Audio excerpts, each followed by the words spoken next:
Good morning, good morning, good morning, everybody.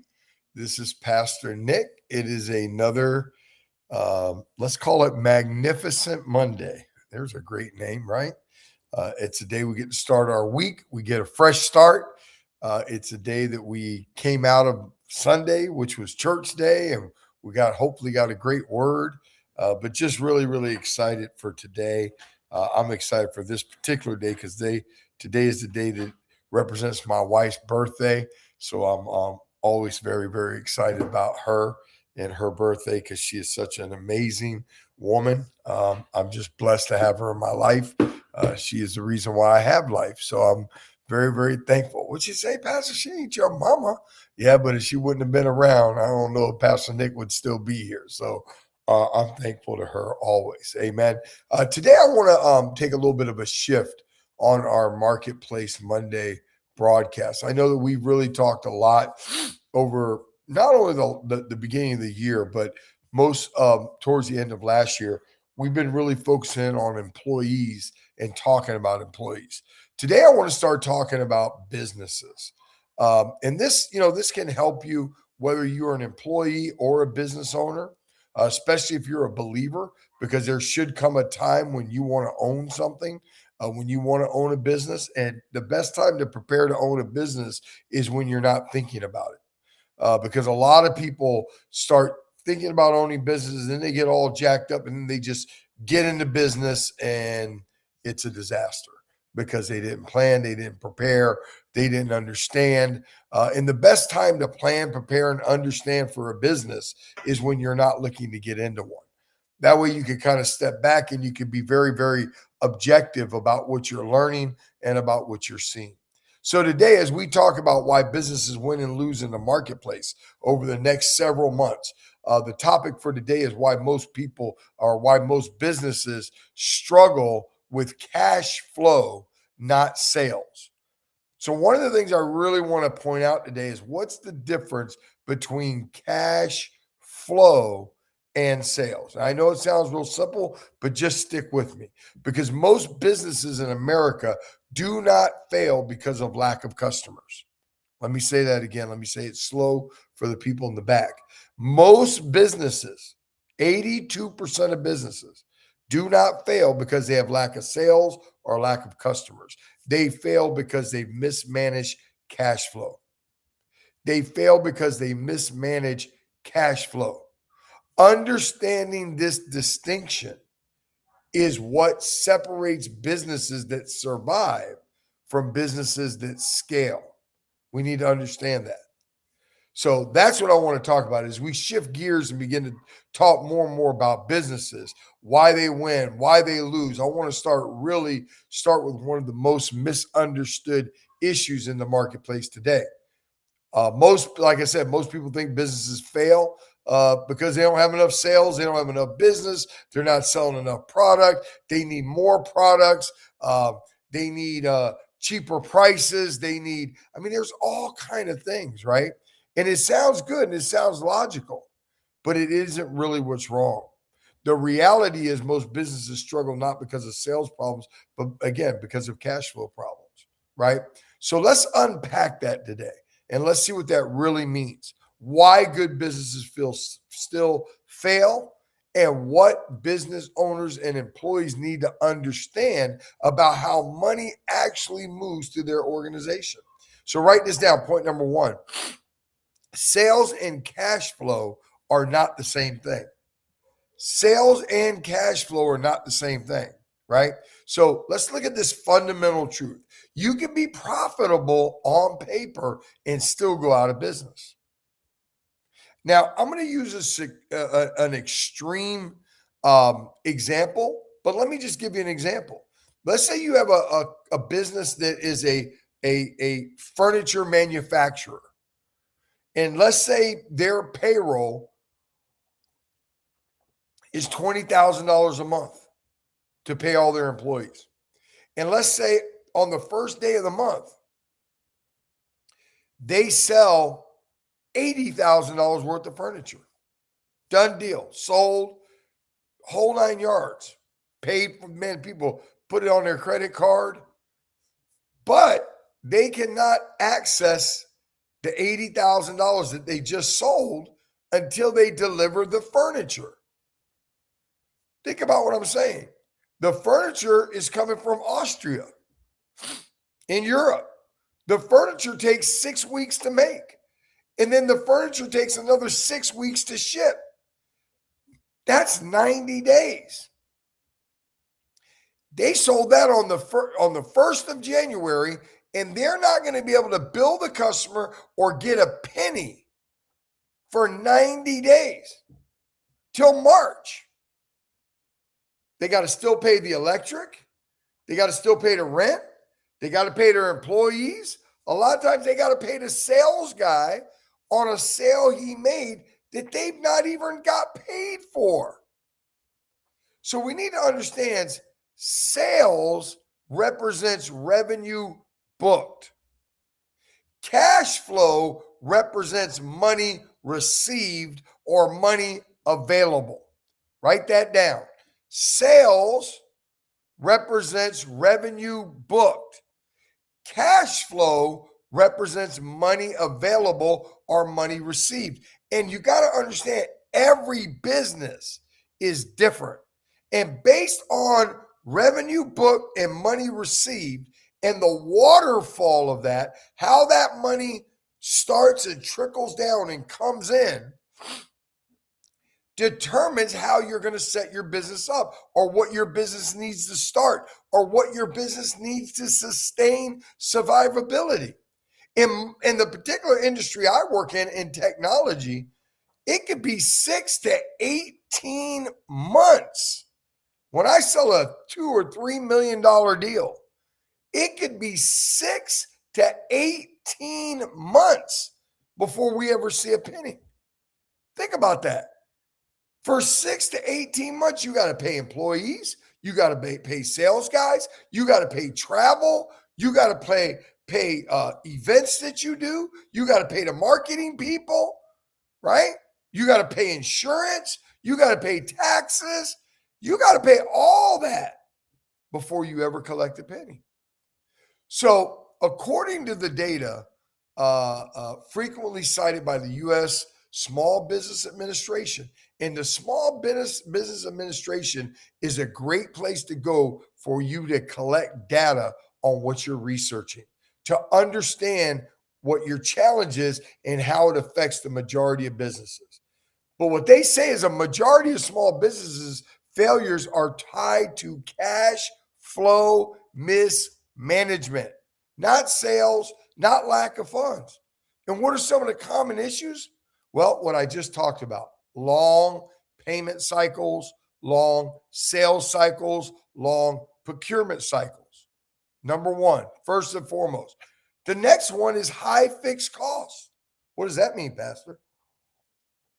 Like in the restaurant business, your costs are tied to food. And food is 1/3 to half sometimes of your cost that you got to spend on. So if the price of an egg, if you're selling breakfast and eggs go from $2 a dozen to $12 a dozen, an egg just went from 20 cents to $1. What do? Do you cut everybody's pay? Especially, what if it's just going to be temporary? Cash flow, right? Poor expense timing.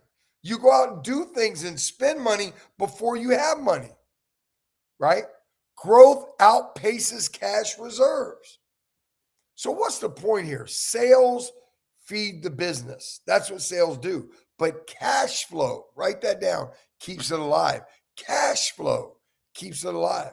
Why do you think I tell you all, learn how to manage your personal finances? If you can't balance your own checkbook, if you don't know we got a Super Sunday coming up in March and you can't manage and think ahead about what you want to give and what you're believing God to give, if you can't, because your paycheck is 2 days late, you miss your house payment, then you're not ready for business. You're not ready to open nothing. And I watch people do this over and over and over. They want to hand me a card with the name of a business and they're the CEO on it. What does that mean? If you start a business tomorrow and you don't have 6 months of cash flow, the same principle that applies to your household. If you don't have 6 months in cash reserves, you're fooling yourself. It ain't gonna be long before you're broke. Now, Pastor, you don't know. Amex has me a big old limit. Let me tell you something, folks. The church has an Amex card we put our expenses on. Let me tell you this. We've had that card for 4 years. Listen to Pastor, 4 years. I'll show you the statements. We've never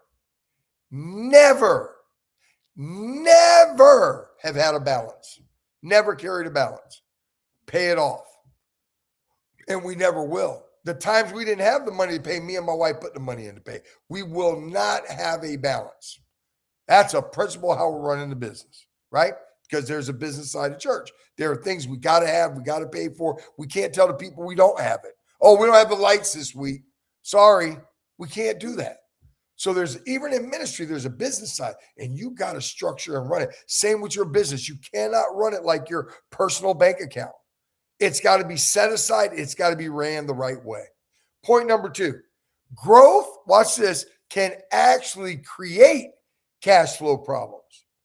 So you think you're doing something now that you got more gym members, you got more kids in the daycare, you're selling more barbecue sandwiches, you're whatever you're doing, you're onboarding more content customers, whatever you do.